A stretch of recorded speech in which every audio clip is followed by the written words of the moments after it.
You know, if we could just be like that child, just lying in his arms, Dacă am putea fi exact ca acel copil, să stăm doar în brațele lui, looking into his eyes. să ne uităm în ochii lui. You know, his eyes are always kind. Ochii lui sunt întotdeauna plini de bunătate. We can't imagine it but you know what? He says he looks at us. It's in his word. He's watching us. Nu ne putem imagina, dar El ne spune că se uită la noi și că ne privește. I love that little verse I forget where it is, but it's about Hagar. Îmi place versetul acela despre Hagar. And things had gone wrong with her and Sarah. And there was a lot of unhappiness there with Sarah. Da, era foarte multă nefericire acolo, lucrurile au Sarai. And she au went degenerat, ăsta era cuvântul pe care. and she went out into the desert and she was crying. Și ea s-a dus în pustie și a început să plângă. And she knew the Lord. Și ea îl cunoștea pe Domnul. She said, "You see me." Și i-a spus, Doamne, Tu mă vezi. And he told her about her life and that she'd be okay. Și a spus despre viața ei și Domnul a spus că va fi în regulă. And I just feel like I want us to think about where we're at in our lives. Și aș vrea să vă gândiți la asta în viața noastră. The things that worry you and you're anxious about. La lucruri la care vă gândiți și de-abia așteptați să se întâmple. The future or now. Viitorul sau lucrurile care se întâmplă chiar acum. And you say, "I'm so busy. Și poate vă spuneți, sunt așa de I've got so ocupată. many things to do. Am așa de multe lucruri de făcut. I don't really have time to just lie and gaze at the Lord." Chiar nu am așa de mult timp să stau și să privesc la Domnul. But when you get to the end of your life, Dar când o să ajungeți mai la sfârșitul vieților voastre, you're not going to say, "Wasn't it great how busy I was? nu o să spuneți, ce minunat a fost că eram așa de Wasn't it? ocupată. It was great how I kept my house so clean." Nu era minunat că eu țineam casa așa de curată. We like having a clean house. Știu că ne place But look să fie at Martha curată. and Mary. Dar uitați-vă la Marta și la Maria. It didn't matter if there wasn't any food. Nu conta că nu era deloc mâncare. And if it was a mess, it would have got done later. I just think, I know lots of messages have been talked about Mary and Martha, and I thought, Și știu că s-au spus multe mesaje despre Maria și Marta. it didn't matter. Dar nu conta, pur și simplu. She's not going to go to the end of her life and say, "Well, when Jesus came to call, it was all tidy." Și nu a ajuns la sfârșitul vieții ei să spună, atunci când Iisus a venit la mine, era totul în perfectă ordine. And Curat. I had ciorba, she taught. Și am avut It was perfect. perfect. A fost perfect. Mary? Am avut mâncare. Mary? Uite ce am făcut eu. Of course we know that Mary, but you know, is that we can just think we're so busy, but we should have time to just gaze at the Lord. Și chiar dacă suntem atât de ocupate, ar trebui să avem timp doar să privim la Domnul. Just ask yourself, have you ever said, "I feel trapped. I feel Mă simt trapped ca in my life. într-o capcană în viața mea. I wish I could do what I want to do." Aș vrea să fac ceea ce îmi doresc eu să fac. Has anybody ever thought these things? V-ați gândit vreodată la lucrurile astea? Yes. Okay, there's more. I need space. Am nevoie de spațiu. These children are too much. Copiii ăștia sunt prea mult pentru mine. I need some me time. Am nevoie de timp pentru mine însă. I've lost my identity Mi-am pierdut identitatea and my body. și corpul meu. My body's not even mine. Și corpul meu nici nu mai al meu. I remember once when I had a baby Mi-aduc aminte când am avut un copil and they want to breastfeed all the time and you're like, "Oh, și vroia să fie alătat tot timpul și eu nu mai vreau. it's like this thing nibbling away and you're like, oh, Și lucrul ăsta even care my breasts are not mine." suge. They used to be mine. În trecut erau ai mei, dar nu mai sunt. I remember this morning, it was so bad. Și mi-aduc aminte, într-o dimineață era așa de rău. I'd had a baby. Aveam un bebeluș. my breasts were leaking. There was milk on the bed. Milk in the bed. Era lapte pe pat, sânii mei curgeau. There was blood in the bed. Era sânge pe The baby had pooed in the bed. bebelușul și făcuse caca în pat. The baby had vomited in the bed. Copilul vomitase în pat. And I'm in the bed. Și eu eram în pat. And then I saw a fly. Și am mai văzut și o muscă. I went, what happened to me? Și mi-am spus, ce s-a întâmplat cu mine? This is life. Asta este viața. And the Lord was looking at me. Și Domnul se uita la mine. He was smiling. Și probabil că He zâmbea. knows. El știa. And I can think of these, having these feelings, and I can think of saying, I hate my life. Și când am sentimentele astea, poate îmi spun, îmi urăsc viața. Have you ever said, I hate my life? Le-ați spus vreodată lucrul acesta că îmi urăsc viața? Am I the only terrible one here? Oare sunt I see singura those persoană hands. Thank you, teribilă? girls. I was thinking you might need to counsel me now. Mulțumesc fetelor care ați ridicat degetul, nu mă mai simt așa de singură. What a loser she is. Nu traduc. Here's another one. If only I was married. Sau poate doar dacă eram și eu căsătorită. If only I was single. Oh, de-aș fi și eu necăsătorită. If only I had children. Dacă aș avea și eu copii. If only I didn't have these children. De n-aș fi avut copii ăștia. Especially that one. Mai ales ăla. You know, this is real. Și lucrurile astea sunt adevărate. If only I had... If only I had more money. Dacă aș fi avut mai mulți bani. If only I felt better.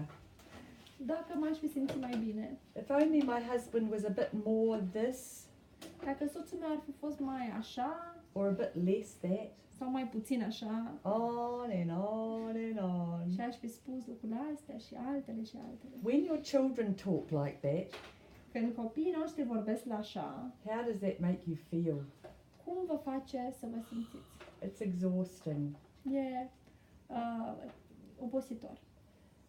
Think of the child in the arm gazing into your eyes.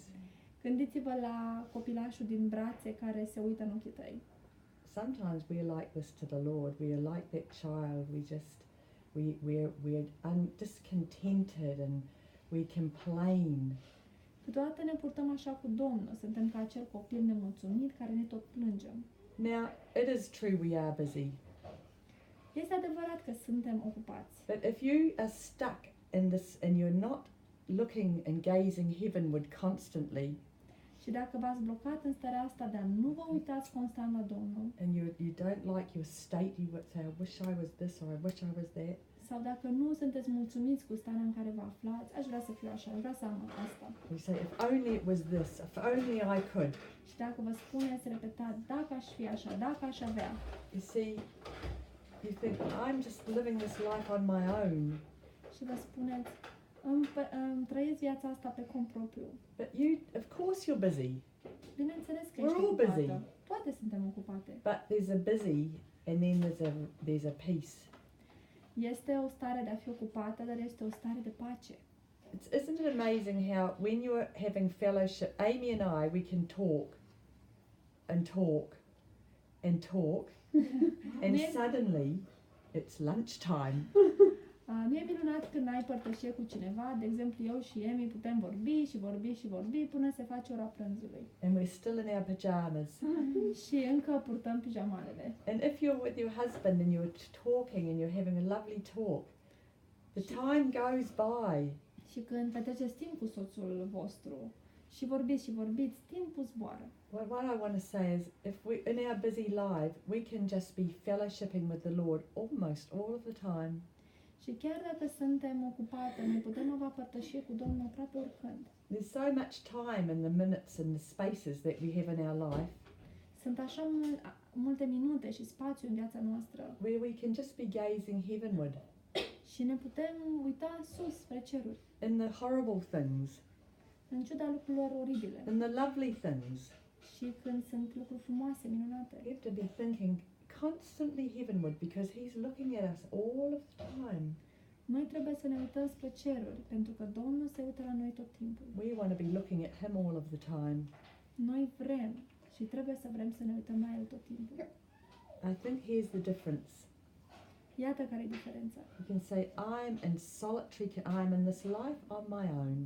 Puteți să spuneți, eu în viața asta sunt singură, pe cont propriu. I've just got to make it through. Trebuie să mă descurc. I've got my quiet time in there somewhere. Am timpul cu Domnul undeva. I think as Christian women we say, right, when am I going to have my quiet time? Toată ca și femei creștine spunem, când o să am și eu un pic de timp singură cu Domnul? When am I going to be able to read my Bible? Când o să am și eu timp să citesc Biblia? I've got work. Am treabă de făcut. And there's a lot of you work. Și este de When făcut. can I do my things with the Lord? Când pot eu să-mi fac lucrurile cu Domnul? Well, you can do it all of the time. Și puteți să fiți cu Domnul tot timpul. The Lord isn't not to be, we don't need to just factor Him in. Nu trebuie să încercăm să-L strecurăm undeva în programul nostru. He never leaves us for 1 minute. El nu ne părăsește nici măcar un moment. We have to realize that we're with Him all of the time. Trebuie să ne dăm seama că noi suntem cu El tot timpul. Everywhere we are. Oriunde suntem noi. When we're in the bathroom, Și în baie. He's there. E acolo. We can talk to Him while we're sitting in the bathroom. Noi putem vorbi cu El când stăm și la baie. Now we have these things. We can listen to the Bible even when we're driving. Putem să ascultăm Biblia și când conducem mașina. You can be in this on your own, Puteți să fiți în viața aceasta singur, pe cont propriu, or a prisoner of Jesus Christ. sau puteți să fiți un prizonier al Domnului Isus. Have you let Him capture you? Le-ați lăsat să vă captiveze inima? I looked when I was listening to these people all through history. Când ascultam despre acești oameni de-a lungul istoriei, I thought of Nicolae Moldovano, și m-am gândit la Nicolae Moldoveanu. just a person like us. Era o persoană ca și noi. He was a tiny little man, Era un om micuț, but a giant. dar era un gigant. I thought of all the people in history. Și m-am gândit la toți oamenii din istorie. Have you heard of Madame Guyon? Și ați auzit de Madame Madame Guyon. Guyon? You know, she wrote a book on prayer, Și a scris o carte despre rugăciune. and she was in prison, Și Right. a ajuns în închisoare din cauza ei. and her husband was so horrible to her. He was horrible, Și soțul ei s-a purtat oribil cu ea. and she was an aristocrat, Ea era o and aristocrată. her son was horrible to her as well. Și fiul ei s-a purtat oribil cu ea. But I just read this. She said while she was a prisoner, she was put in prison for writing a book on prayer. Deci gândiți-vă că a fost dusă la închisoare pentru că a scris o carte despre rugăciune. Just listen to this. Și iată ce spune. I passed my time in great peace, Eu îmi petrec timpul într-o mare pace. content to pass the rest of my life there, Mulțumită că îmi voi petrece restul vieții aici. if such were the will of God. Dacă asta va fi voia lui Dumnezeu. Could you do that? This is where we should be. We should be able to say, if I was in prison, I would be content. If that were the will of God. Asta ar trebui să spunem și noi. Dacă am fi în închisoare, ar trebui să ne simțim mulțumite, să fim acolo toată viața dacă asta e voia lui Dumnezeu. But what's your prison? Is it your family? Dar care este închisoarea ta? Is it Familia ta? Is it your job? Serviciul tău? Is it your circumstances? Circumstanțele Is tale? it your health? Sănătatea ta? Is it your finances that you feel Finanțele imprisoned by? tale de care vă simțiți încorsetate? I sang songs of joy, Ea spune cântece de bucurie. which the maid who served me learned by heart. She had a maid in prison. It's okay. Pe care servitoarea care m-a slujit le-a învățat pe de rost. So as fast as I made the songs, she learned them. Imediat ce eu am inventat aceste cântece, ea le-a și învățat. This is my favorite part. She said, "The stones of my prison looked in my eyes like rubies." Pietrele închisorii se uitau în ochii mei ca niște rubine. I value them more than all the jewels of this vain world. Eu le-am apreciat mai mult decât toate bijuteriile și briliantele acestei lumi fără rost. She said, my heart was full of that joy which you give to them who love you.